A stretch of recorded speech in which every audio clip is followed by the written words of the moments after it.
Hey guys, welcome to Comments on the Screen. My name's Chris, and today we're going to be talking about the Supergirl mid-season finale, episode 8, which I believe is called Hostile Takeover. Now, if you watched my last video on Supergirl, I felt that episode 7 was a real turning point for the series, where it actually felt like everything was firing on all cylinders. It was emotional. It didn't feel. I didn't feel like all the supporting characters were pointless, and I actually started to really come around on Cat Grant.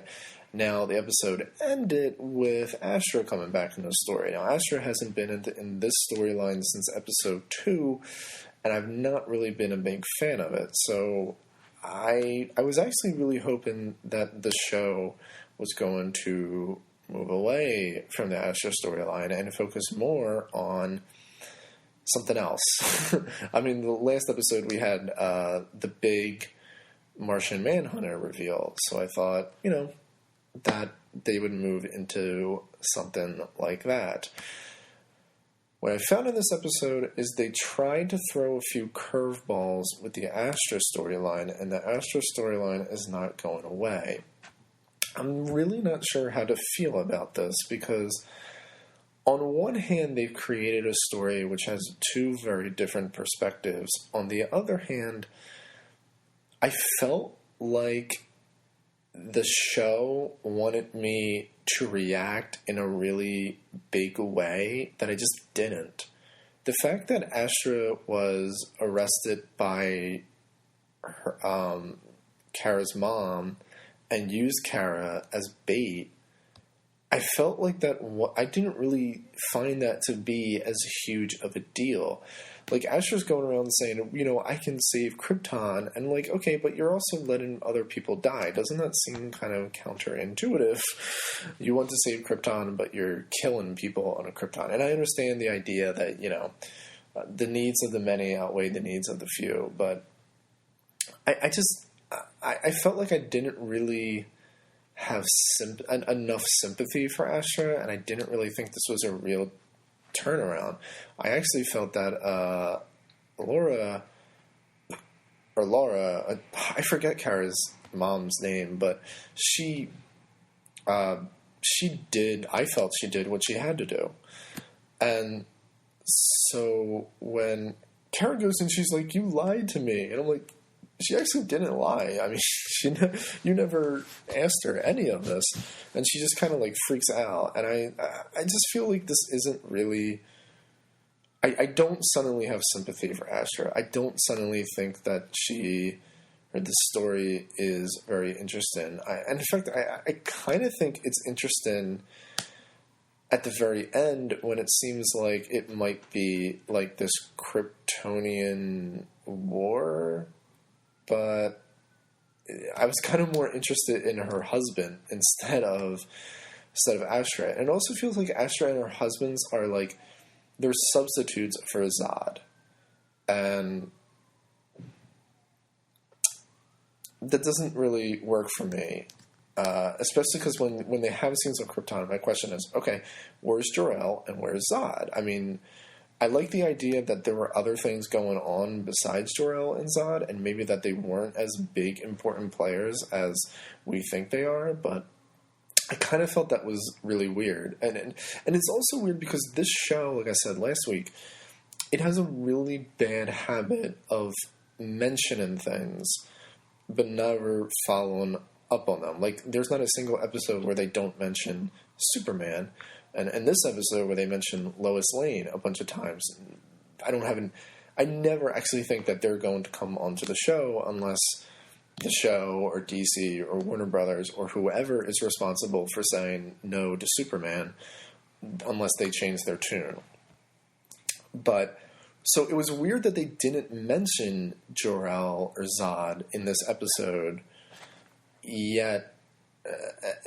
Because again, like I said, they do mention Superman, and they do mention Lois Lane, and they do mention other things. So even if they weren't going to follow up on Jor-El and Zod, it's weird to me that they didn't even mention them in this episode.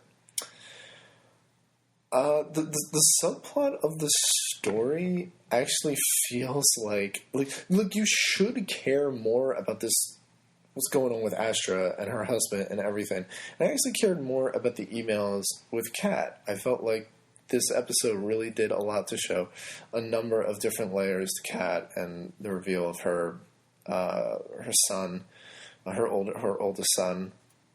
And then, thankfully, the reveal that Kat is not stupid, and she actually does know that Kara is Supergirl, which I think is the right move. I hope they don't try to do a swerve. I hope they don't try to convince Kat that she's not Supergirl. I think that this would definitely make the Catco scenes a little more bearable with, now that you don't really have to pretend. One of the things about Flash was that they did very early on that a lot of people knew that Barry was Flash, and I feel like that really created a lot of room to incorporate characters that wouldn't normally be incorporated. Now, they still did the stupid thing where he didn't tell Iris, and they're now doing the stupid thing where he's not telling Patty. But I feel like superhero TV is kind of evolving past the whole keeping my secret identity from every single character in the show, and I think the more that the secret identities are known, the more people can interact with them and be part of the stories. So I'm happy about that. And I'm also happy, and I forget if I mentioned this last week, but the whole Martian Manhunter thing suddenly makes the DEO scenes now have more weight. I was hoping to get a little more Martian Manhunter in this episode, but I understand why we didn't get a lot of it. And when I mean more, I don't mean I want to see the CGI Martian Manhunter, but just a little more of his backstory. But from what I've heard, that we might be getting a lot more of that in episode 11, according to an interview with one of the producers, that it's going to introduce the White Martians. So that is a really, really cool idea, and I'm waiting for that. One thing of note is that I can't believe they did this. They took a couple shots from the fight between Superman and Zod in Man of Steel, and they used it in this episode. Particularly the scene I'm thinking of is when the camera almost looks like it's on Supergirl, like on her cape or something, and she's just flying and she punches Astra in the air. This has been seen in Man of Steel, was seen in the trailers. It looks like something you'd see in Dragon Ball Z. And I was like, the Greg Berlanti shows frustrate me so much, because what they'll do is they'll take a shot at a movie, DC or Marvel, but then they'll use the same things in those movies. So, like in this movie, in this episode, they have Supergirl.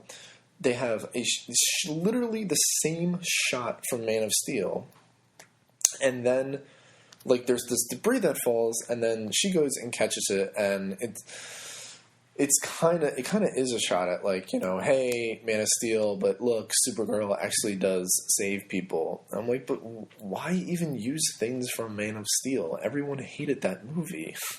Why would you even put that in your show? Why would you even bring the comparison? And the other one I remember is in the Arrow and Flash crossover episode, when in the Flash episode, they have this whole group party, which looks almost identical to the party that they throw in Avengers Mansion in the Age of Ultron movie. And then they have this whole sequence where they're at a farm, hiding. And they even, I guess it was so blatant that Thea was like, oh, superheroes on a farm. Why do I feel like I've seen this in a movie? And it's just shot at Age of Ultron. And it's like, okay, but why would you put those things in your movie if you are trying to take a shot at the movie? It doesn't really make a lot of sense. And I really wish that the Berlanti shows would stop taking things directly from the movies, especially Arrow. Like, they take so many things from the Nolan trilogy and try to put it in that show, and it's just like, oh. But I don't want to get off track here. So this was a weird episode because some of it, like, I actually really was into, like the cat stuff, and some of it I really didn't care about the Astra storyline. I was interested when they started going into it because I thought there was going to be this huge, really weird, different reveal, and for them to just try to be like, hey, I was kind of a good person. I was trying to save the planet. I was just like, okay, whatever. And I am kind of interested in what she's saying, that they're trying to save Earth, but I don't really know if I buy it. I don't buy it. I feel like they're just going to do another twist, and it's going to be that she was evil, or she has evil intentions, or that she hasn't really turned a new leaf, or something. I'm really not a fan of this Astra storyline. So I'm hoping when they come back, they'll come back pretty soon. I think January 4th is episode 9. Hoping to do something a little different, but the last 2 episodes have been a lot better than the previous ones. So I think the show is starting to find its footing. I think the show it's elevated. I'm actually really looking forward to these episodes now. Except for the whole James and Wynn thing. James and Wynn still just feel like glorified love interest to me, and I really don't care about their characters. So that's it. If I were to give a rating to this, I feel like I would give it between like a 7.5 and an 8 out of 10. I mean, I'm kind of reluctant to give it an 8 because I felt like there wasn't enough good in it. And I mean, I'm really tired of the whole the villain wanted to be captured. You know what? Just because of that, I'm just going to give it a 7 out of 10. I mean, we need to stop doing the villain wanted to be captured story. So 7 out of 10, but a 7 out of a 10 is pretty decent for a Supergirl episode.